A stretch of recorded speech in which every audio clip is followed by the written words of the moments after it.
The month of February is American Heart Month, and heart disease is the #1 killer of Americans. With that being said, I'm pleased today to be joined by two women who are with the Lehigh Valley Health Network in Hazleton.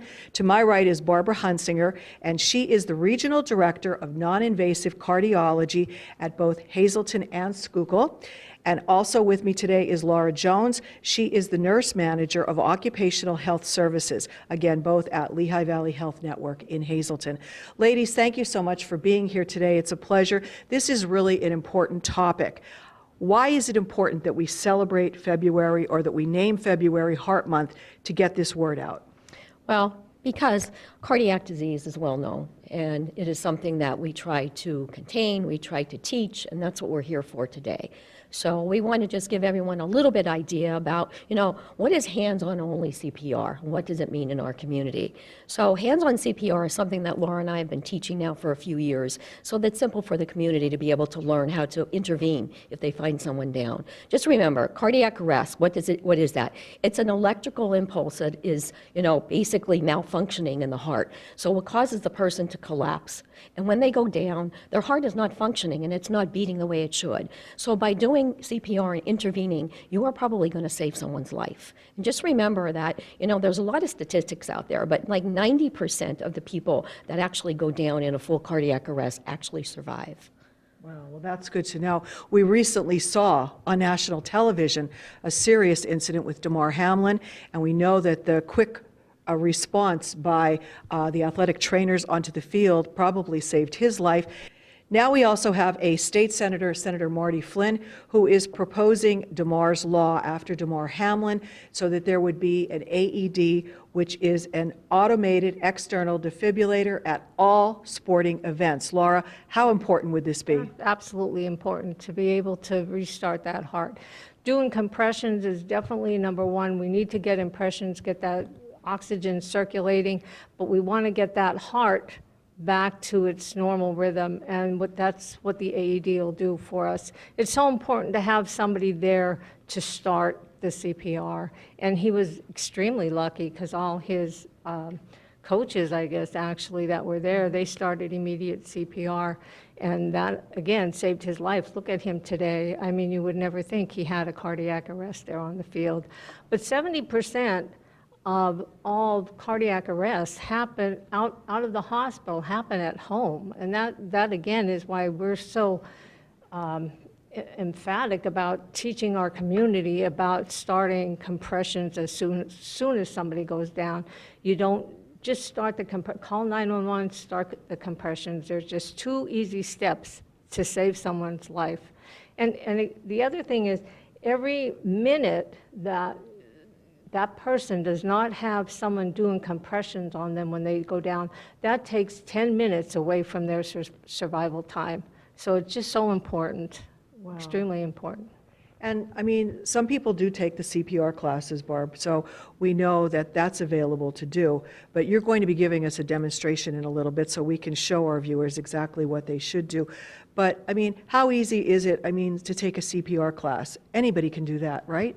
Anybody can take a CPR class. I would advise everyone out there. So our hands-on CPR, pretty much we teach anyone from the age of 9 and older, anyone who's fully be able to understand the situation and be able to do it. But then after that, once you're a little bit older, anyone can go and sign up for a class. We have classes here, in Hazleton, American Heart Association. You can go online and you can sign up for a class, and I would advise everyone to do that.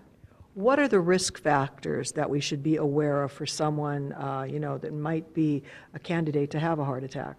Absolutely. So when we talk about risk factors, we talk about high blood pressure, we talk about diabetes, we talk about obesity, we talk about someone who's smoking. So all those are your highest risk factors, in addition to having a family history. So what I would say is, don't fool around. If you have any of those, make sure that you follow through with your primary care or your cardiologist, and make sure that you're checked for this. I don't think I've really talked about it on camera before, but we were buddies there for a while because a little over a year ago, I had a heart attack.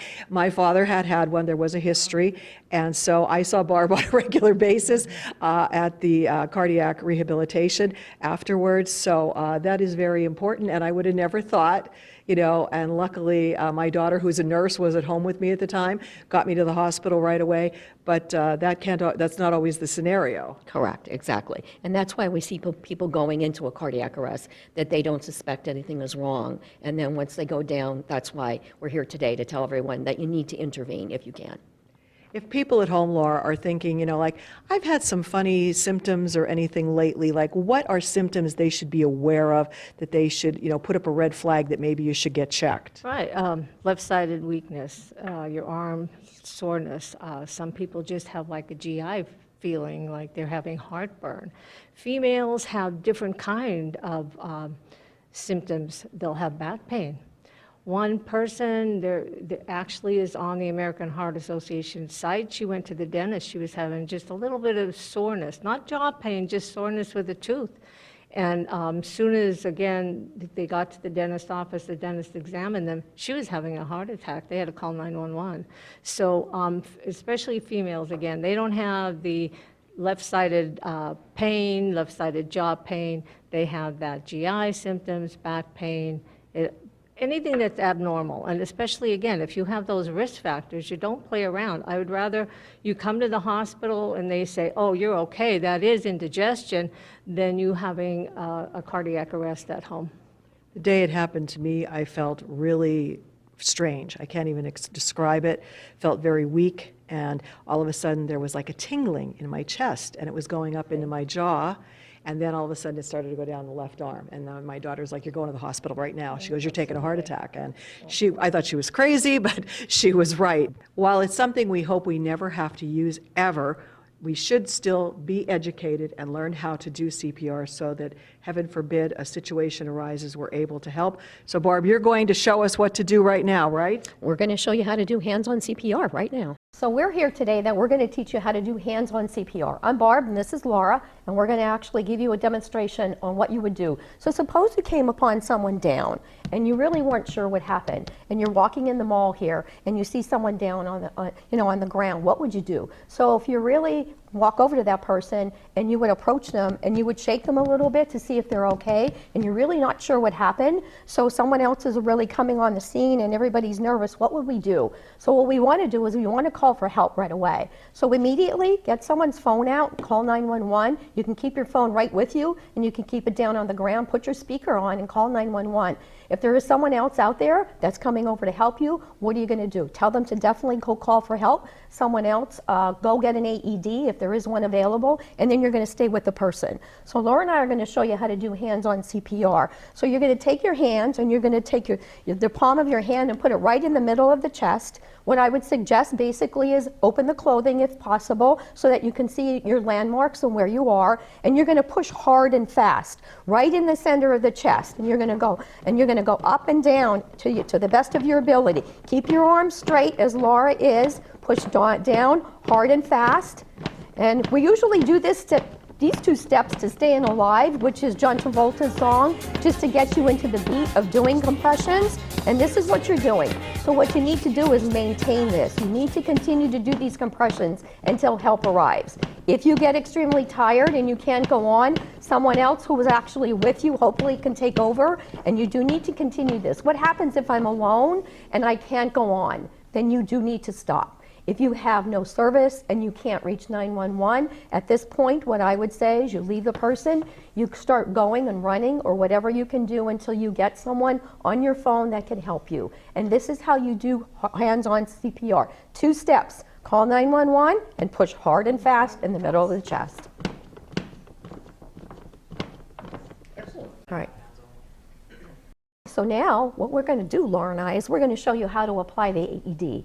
So someone who is down, we have been doing compressions, hand-on CPR, and we're waiting for 911 to get here. But we do have an AED available. So what do? We make sure that someone is maybe going to bring that AED to us as soon as possible. And when they do, as soon as it gets here, you want to put it to work. And that's the most important part of it. So as Laura and I know the importance of it, whoever's actually going to be responsible for it, bring it over to them. You can only plug it in one way. As you can see, it's a one-way valve. So push it in very hard. till it snaps. Some of them are already different. Now, everybody's AED is a little different. So what do I tell you the most important thing to know? As soon as it comes, turn it on, okay? That is what you want to do. You want to be able to turn it on. So Laura's in the middle of doing CPR, so I am going to put this AED on. And I'm going to let her do her thing. And she's already doing it. Advised. Shock advised. Back off. Charging. Stay clear of patient. Deliver shock now.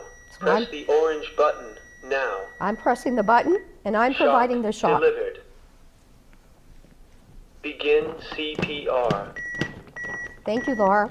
So the most important thing to know is follow the prompts on the AED. If you don't know anything more, all I want you to do is follow the prompts. It will tell you what to do. As you can see, we all backed off when we said we were going to charge, and we were going to do that. Why did we do that? Because we had to, because if you're touching the patient while you're actually going to shock them, what happens is you can get shocked too. So that's my only thing that I tell you today. Your patches, very simple, absolutely. Laura and I are going to show you.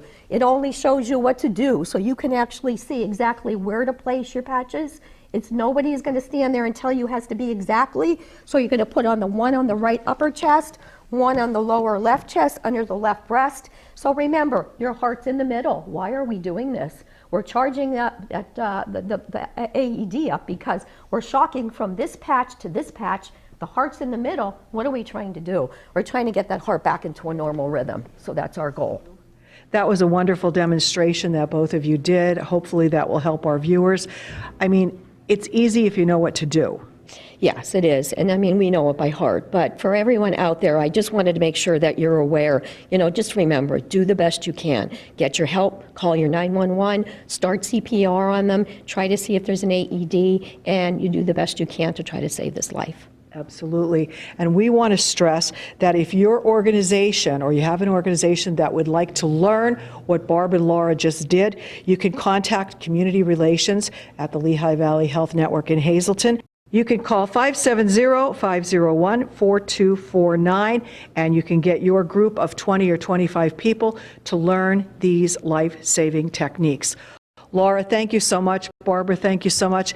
Any final words, Laura, before we go? Yes, I would like everybody to share their love and save a life.